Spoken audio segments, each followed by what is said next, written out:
أعوذ بالله من الشيطان الرجيم بسم الله الرحمن الرحيم إن الله وملائكته يصلون على النبي يا أيها الذين آمنوا صلوا عليه وسلموا تسليما صدق الله المولان العظيم وصدق رسوله النبي الأمين المدين المبين المكين الكريم ونحن على ذلك لا من الشاهدين والشاكرين والحمد لله رب العالمين. تیری سرکار میں لاتا ہے رضا اس کو شفیع، تیری سرکار میں لاتا ہے رضا اس کو شفیع، جو میرا غوث ہے اور لاڈلا بیٹا تیرا. شاعر لکھتا ہے خدا کا ذکر کرتے ہیں تیرا احسان ہے مولا، خدا کا ذکر کرتے ہیں تیرا احسان ہے مولا، ہمارے پاس بخشش کا یہی سامان ہے مولا. اور جنت کے بدلے مدینے کی گلی چھوڑ دیں، اور جنت کے بدلے مدینے کی گلی چھوڑ دیں، بس یہی سودا نہیں کرتے ہمیں نقصان ہے مولا، بس یہی سودا نہیں کرتے ہمیں نقصان ہے مولا. اعلیٰ حضرت بیٹھے ہوئے سوچ رہے تھے کہ اب میں کیا لکھوں، تو اعلیٰ حضرت نے قلم اٹھایا اور لکھتے ہیں کہ سرور کہوں کہ مالکو مولا کہوں تجھے، سرور کہوں کہ مالکو مولا کہوں تجھے، اور باغ خلیل کا گلے زیبا کہوں تجھے. لیکن رضا نے ختم سخن اس پہ کر دیا، لیکن رضا نے ختم سخن اس پہ کر دیا، خالق کا بند خلق کا آقا کہوں تجھے، خالق کا بند خلق کا آقا کہوں تجھے. اور آگے کیا لکھتے ہیں کہ ان کی مہک نے دل کے گنچے کھلا دیے ہیں، ان کی مہک نے دل کے گنچے کھلا دیے ہیں، جس راہ چل گئے ہیں کوچے بسا دیے ہیں. اور اللہ کیا جہنم اب بھی نہ سرد ہوگا، اللہ کیا جہنم اب بھی نہ سرد ہوگا. اور رو رو کے مصطفیٰ نے دریا بہا دیے ہیں، رو رو کے مصطفیٰ نے دریا بہا دیے ہیں. غوث اعظم بمنی بے سر و ساما مدد، قبلہ دی مدد، کعبہ ایمان مدد، بغردہ بے بلا افتاد کشتی، مدد کن یا معین الدین چشتی.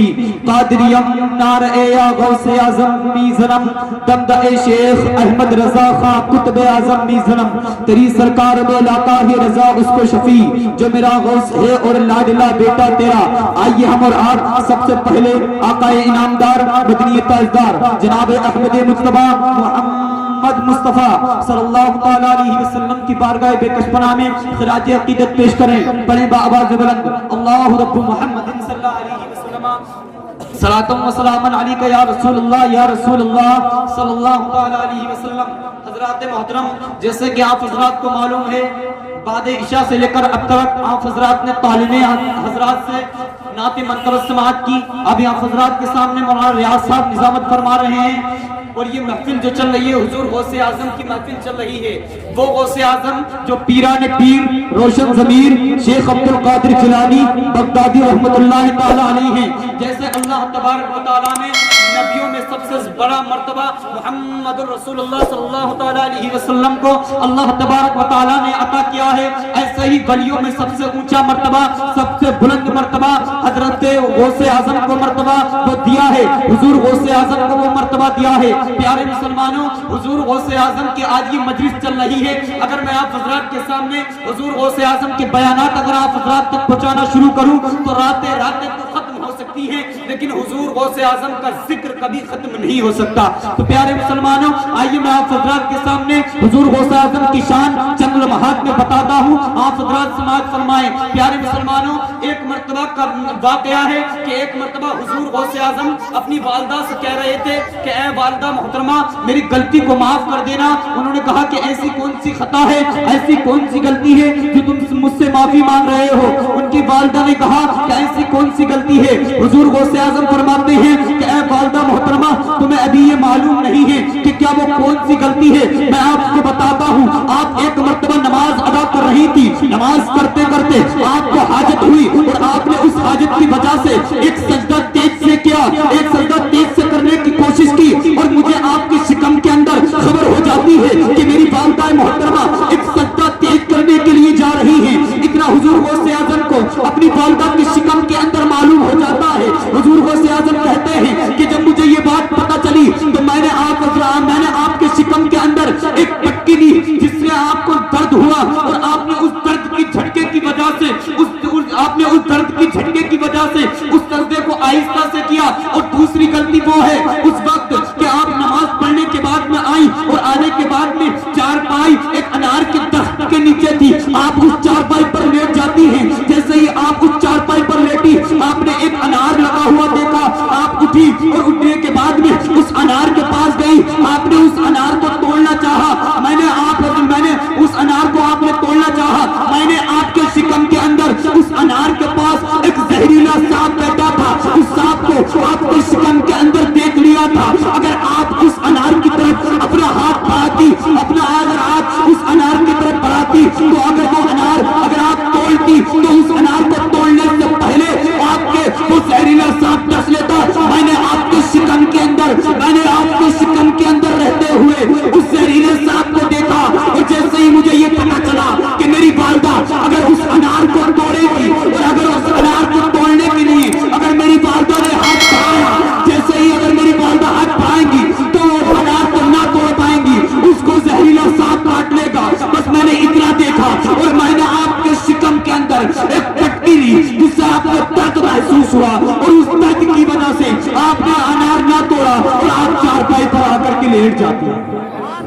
نعرے تکبیر, نعرے رسالت, اذان غوث اعظم, اذان خواجہ بینواز, نعرے تکبیر, نعرے رسالت. پیارے مسلمانوں, حضور غوث اعظم کی شان دیکھیے, حضور غوث اعظم کا مرتبہ دیکھیے, حضور غوث اعظم کی مرتبہ دیکھیے اور شان دیکھیے کہ اپنی ماں کے شکم کے اندر رہتے ہوئے حضور غوث اعظم نے اس زہریلے سانپ کو دیکھ لیا, اور حضور غوث اعظم کی والدہ اس دنیا میں تھی, اس دنیا میں رہتے ہوئے حضور غوث اعظم کی والدہ نے اس زہریلے سانپ کو نہ دیکھ سکی. پیارے مسلمانوں, حضور غوث اعظم کا مرتبہ اتنا بلند مرتبہ ہے, اتنا بلند مرتبہ ہے کہ حضور غوث اعظم اپنی والدہ کے شکم کے اندر رہتے ہوئے, اپنی والدہ کی شکم کے اندر رہتے ہوئے ایک زہریلے سانپ کو دیکھ سکتی ہیں.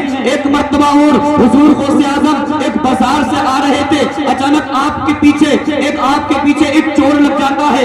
آپ ایک قبا مبارک پہن رہے تھے, آپ جبہ مبارک پہن رہے تھے, اس چور کو آپ کا جبہ اتنا پسند آیا کہ وہ چور پیچھے لگ گیا اور کہنے لگا کہ آج حضور غوث اعظم کا یہ قبا چرانا ہی ہے, چاہے کیسے ہی یہ قبا چرانا ہی ہے. وہ جب اس میں چور کی کوشش یہ ہو گئی تھی کہ یہ حضور غوث اعظم کا قبا چرانا ہے, حضور غوث اعظم کو معلوم ہو گیا. حضور غوث اعظم چلتے چلتے مسجد کی طرف آ جاتے ہیں, بازار سے مسجد کی طرف پہنچ جاتے ہیں. مسجد کی طرف جیسے ہی پہنچتے ہیں, مسجد کی طرف پہنچنے کے بعد میں آپ نے اپنا قبا مبارک اتارا, اور اتارنے کے بعد میں رکھ دیا, اور رکھنے کے بعد میں وضو کیا, اور وضو کرنے کے بعد میں عبادت الہی میں مشغول ہو جاتے ہیں, عبادت الہی میں لگ جاتے ہیں. اللہ اللہ عبادت الہی میں لگنا تھا تو چور آیا, اور چور نے آنے کے بعد اپنا قبا مبارک اٹھایا, اور اٹھانے کے بعد میں لیٹنے کے بعد میں چل دیتا ہے. وہ چور بیان کرتا ہے, وہ چور فرماتا ہے کہ جب میں نے حضور غوث اعظم کا قبا اٹھایا اور اٹھانے کے بعد میں جب میں نے چلنا شروع کر دیا,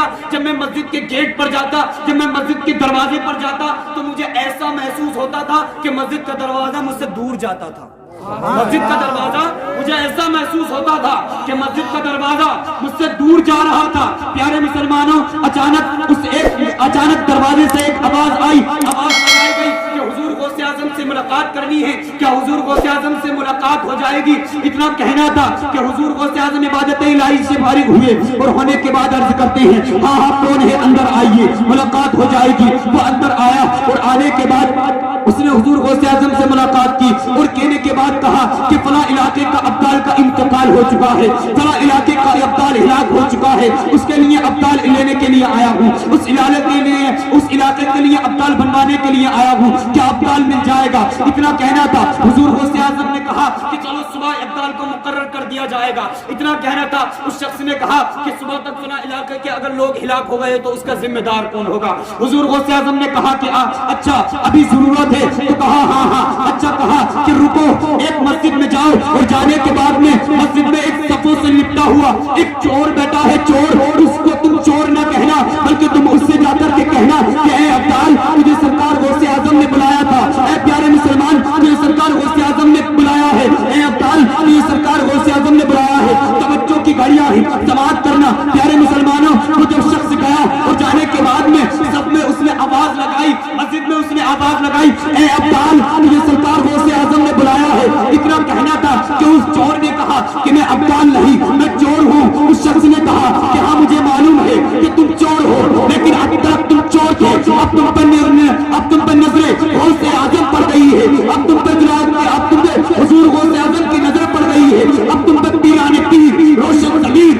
عبد القادر کی نظر پڑ گئی ہے، اب تم چور نہیں رہے بلکہ عبدال بن گئے ہو۔ نعرہ تکبیر، نعرہ رسالت، فیضان غوث اعظم، فیضان خواجہ فرید نواز، مسلک اعلیٰ حضرت، نعرہ تکبیر، نعرہ رسالت۔ پیارے مسلمانوں، ایک چور کو حضور غوث اعظم نے ایسا ابدال بنا دیا، ایک چور کو ابدال بنا دیا۔ ایک چور کو جب حضور غوث اعظم ابدال بنا سکتے ہیں تو ہم یہاں ان کے چاہنے والے، ہم غوث کی محفل منانے والے، ہم غوث کی یادگار منانے والے، ہم غوث اعظم کو یاد کرنے والے، کیا ہم غوث اعظم کو یاد کرنے والے، ہم غوث اعظم کی محفل منانے والے، غوث اعظم کو دل میں رکھنے والے، غوث اعظم کی محبت میں ڈوبنے والے، کیا حضور غوث اعظم ہم کو جنت نہیں دلائیں گے؟ اگر حضور غوث اعظم کو آپ پکار کے تو دیکھیے کتنی بڑی بڑی مشکلوں میں آپ پکاریے۔ میں نے کئی مرتبہ حضور غوث اعظم کو بڑی بڑی مشکلوں میں پکارا ہے، حضور غوث اعظم مدد کرنے کے لیے آ جاتے ہیں۔ پیارے مسلمانوں، اپنی مشکلوں میں حضور غوث اعظم کو پکار کر تو دیکھو، دل سے اگر آپ حضرات حضور غوث اعظم کو پکاریں گے تو حضور غوث اعظم آپ کے پاس تشریف لے آئیں گے آپ کی مدد کرنے کے لیے۔ اللہ تبارک و تعالیٰ میرے بولنے میں اور آپ کے سننے میں جو بھی غلطی ہو اللہ تبارک و تعالیٰ معاف فرمائے، آمین۔ وآخر دعوانا الحمدللہ رب العالمین۔ السلام علیکم ورحمۃ اللہ وبرکاتہ۔ ایک مرتبہ کلمہ شریف پڑھیے، لا الہ الا اللہ محمد رسول اللہ صلی اللہ علیہ وسلم۔ السلام علیکم۔